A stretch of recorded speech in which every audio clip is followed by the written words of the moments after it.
Welcome back to the Lazy Budget Travel Tips podcast. I'm your host, Genni Franklin, and in today's episode, we're breaking down the basics of points, miles, and loyalty programs. We'll be talking about what points and miles really are and how they work, and what types of points and miles you should be earning and why.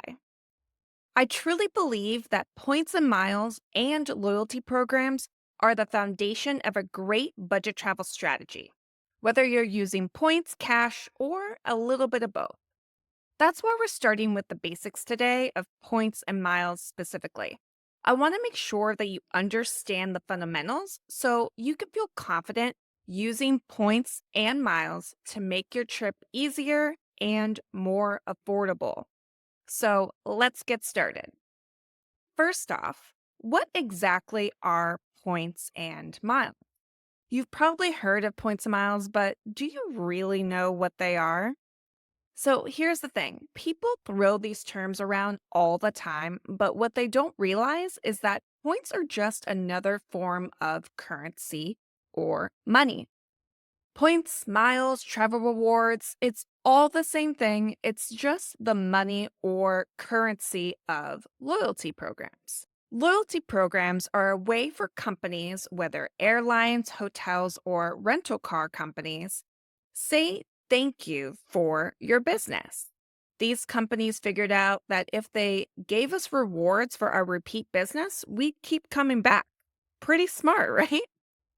So take Starbucks, for example. Just think about how loyal you are to Starbucks or Dunkin' Donuts. When you want coffee, you may not want to go to that mom and pop coffee shop because they won't give you the stars towards a free coffee or free food. I mean, really think about it. If there was no such thing as a Starbucks loyalty program or Starbucks stars, would you go as often? Probably not, right? And that's the power of loyalty.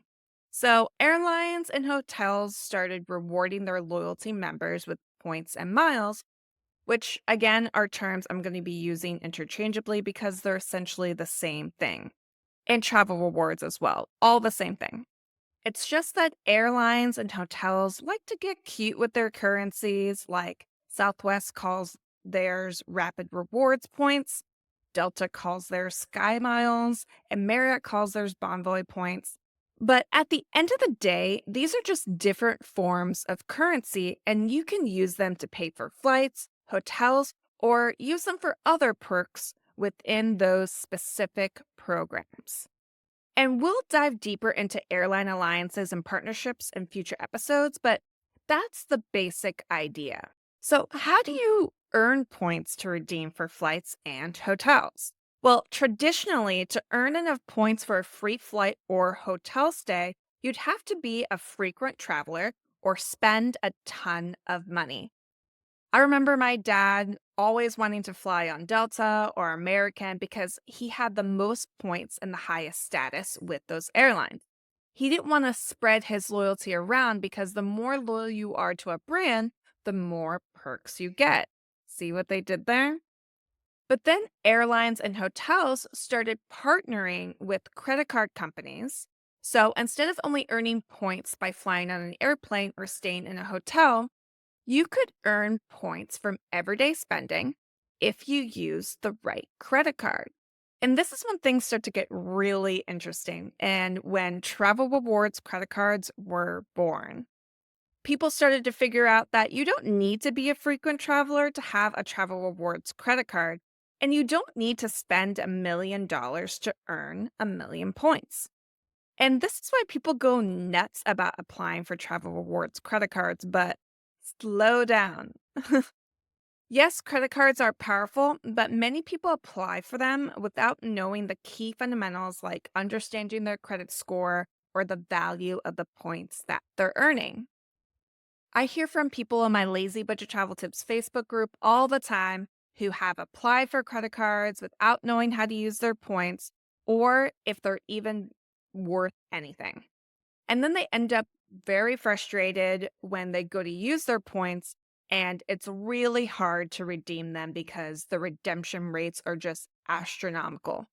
And that's something that we really want to avoid here. So, on this podcast, I'm going to teach you how to understand the value of travel rewards and how to use them so that you can earn as many points as possible and use them effectively. So, let's talk about the importance of the types of points you earn because not all points are created equal. And yes, this is super important, especially if you want to take a more laid back or lazy approach to all of this. Not all points and miles are created equal. 100,000 points in one program is not going to be worth the same as 100,000 points in another. Just like $1 isn't the same as $1 Canadian. Points and miles are like real world currency. So think of loyalty programs as countries. Each program, Delta Sky Miles, Marriott Bonvoy, Southwest Rapid Rewards, Hilton Honors, whichever program you can think of, they're all different countries with their own type of currency. And yes, some programs even team up to share points, just like the European Union all uses the euro. Therefore, they all have their own type of currency, and because of that, they all have different values. So, we're not going to go deep into calculating cents per point and all that stuff in this episode, but that's something we'll talk about a little bit in future episodes. It's not really something that you want to focus on. But for now, we're going to focus on earning before we even think about redeeming because, well, you can't redeem points that you don't have, right? So let's not get ahead of ourselves. Let's focus on actually getting the points because the type of points that I want you to earn, you'll definitely be able to use. So, what are the two different types of points? Well, there's flexible and non flexible. Flexible points are points that can be transferred and converted into different loyalty programs. So think of it as going to an ATM abroad and converting your US dollars into the local currency. Flexible points give you the ability to change your points into the currency of other loyalty programs. And non flexible points are going to be more limited. So these points are going to be usually tied down to one specific loyalty program. So, for example, if you have a co branded American Airlines card, you're earning American Airlines miles that can only be used on the American Airlines website. Now, that doesn't mean that's bad, but if you're looking for more options, flexible points are going to give you way more flexibility. So let's get into some specifics, some examples. So, how can you earn flexible points? Well, you can earn these flexible points by getting credit cards like Citi, Wells Fargo, and many others out there. So, we'll use the example of the Citi Strata Premier credit card, which is a travel rewards credit card that will earn you flexible points that can be transferred and converted into other loyalty program currencies. For example, one of their travel transfer partners is Virgin Atlantic Airlines. If you have 60,000 points with Citi, which they call their currency thank you point, then you can convert that 60,000 points at a 1-to-1 ratio into Virgin Atlantic points. Meaning, let's say you're going to an ATM and you got your Citi Strata points, you got your card. This isn't a real thing, but just imagine you're going to the ATM and you have your Citi Strata card, and you're like, okay, on the list of travel transfer partners is Virgin Atlantic. I know that if I have 60,000 points, I can just put in my card into this magical ATM, choose Virgin Atlantic, and it's going to give me back 60,000 points in the Virgin Atlantic program, which means then I can book flights using those points on the Virgin Atlantic website. Like I said, that was an example. There isn't really an ATM that you can go to do that, but just to give you more of a visual to help you kind of understand essentially what you're doing when you are transferring points. And this is something that we're going to go into way more in depth in later episodes, but I just kind of wanted to give you an idea. But what's great about the flexible currency that you earn with the City Strata Premier is that Virgin Atlantic isn't going to be your only option. That's just one example because there's a long list of really great partners that the City Strata Premier has when you go to redeem your thank you points. They have other partners like JetBlue or Wyndham Hotels. But there's also another option for using those flexible points that you earn with that City Strata Premier card or any credit card that earns flexible points. And that is booking through something called the bank portal, the bank travel portal. And in this case, we'll be talking about Citi's travel portal where you can book flights, hotels, and book other things like car rentals or activities. And we'll go deeper into booking with travel portals, whether or not you should do it in a later episode. But basically, I love earning flexible points because they're going to give you so many options when you're finally ready to redeem those precious points. So you can feel confident that you'll be able to use points for a decent redemption. And it's really, really helpful to be able to just focus on earning that type of currency. Because when you add in trying to figure out how you're going to redeem points that you don't have, it just kind of gets complicated and all jumbled. So focusing on one type and flexible points being that type is a really good idea. And as I mentioned earlier, there's definitely a lot of other credit cards out there that earn flexible points. I'm just using the City Strata Premier as an example. But I have a list of a bunch of other credit card options in the show notes, so you'll definitely want to check that out. Okay, so let's talk about non flexible points. Non flexible points are going to be the types of points that you earn with co branded credit cards. And co branded credit cards are when companies, banks, credit card companies like Citi will then partner with other brands because they know that people may not recognize Citibank or Wells Fargo or whatever credit card company, but they will recognize brands that they already love and are already loyal to, like Delta, American, Marriott, Hilton, whatever. And these airlines and hotels have their own loyalty program currencies. So these airlines and hotels will then partner with these banks and credit card companies and create their own credit card products. So instead of earning like Citi thank you points, like you did with the Citi Strata Premier, you would be earning points with that specific brand, like American Airlines or whatever the partnership is.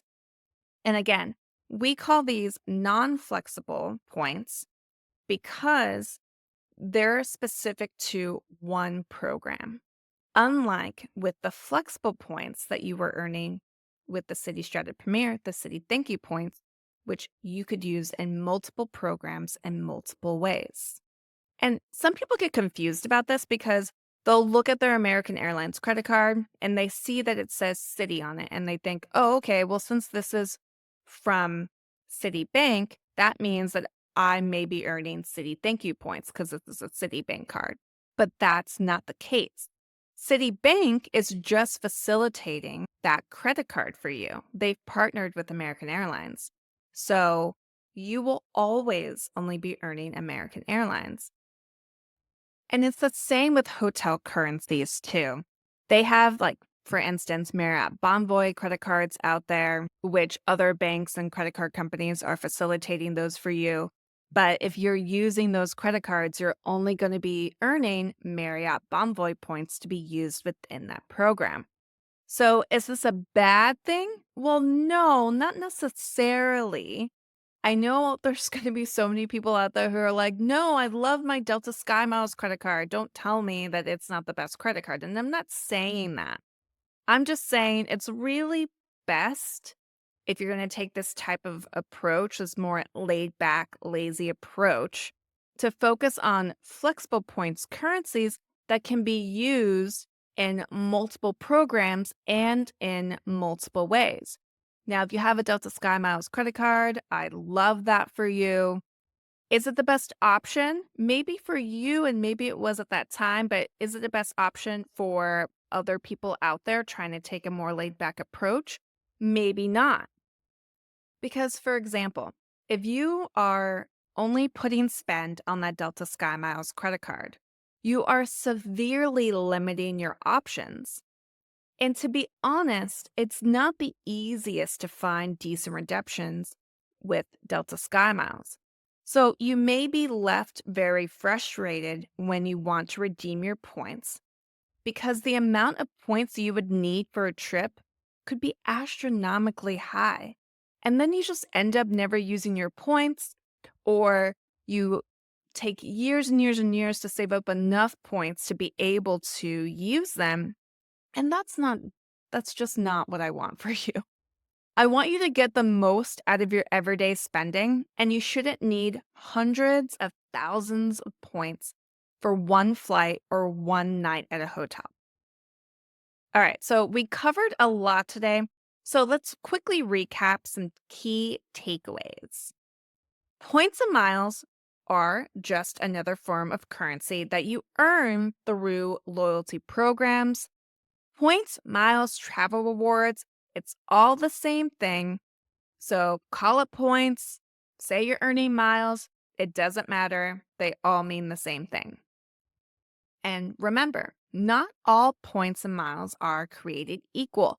Some offer more value than others, so we want to choose wisely. And flexible points are a great option because they give you more flexibility and a ton more opportunities when you go to redeem them. They can be transferred to multiple loyalty programs. And non flexible points are going to be a lot more limited because they're tied to a specific program and can restrict your choices. Am I saying they're bad? No, I am not. There are many different programs out there. Some are just easier to use than others. And then also remember, you don't want to rush into credit card applications without understanding the basics. Understanding how points and miles work is just as important as understanding your credit score and the value of the rewards you are earning. And remember, it doesn't have to be complicated. Starting with the basics is really going to help not make this complicated in the long run, because you don't really need to be an expert to make the most out of your points and miles. It's all about understanding the fundamentals, taking it step by step, and finding a strategy that works best for you. Well, I hope you loved this episode and it gave you the confidence to continue this budget travel journey. And remember, keep it simple, keep it fun, and keep exploring. Make sure to subscribe and leave a review, and I'll see you in the next episode. Thank you for listening. If you enjoyed this episode, make sure to subscribe and leave us a review. Next, go grab our free Budget Travel 101 course. You'll find it in the show notes or at travelingfranklins.com. And join the community. The Lazy Budget Travel Tips Facebook group is ready and waiting for you. I'm excited to see you there, and I'll catch you in the next episode.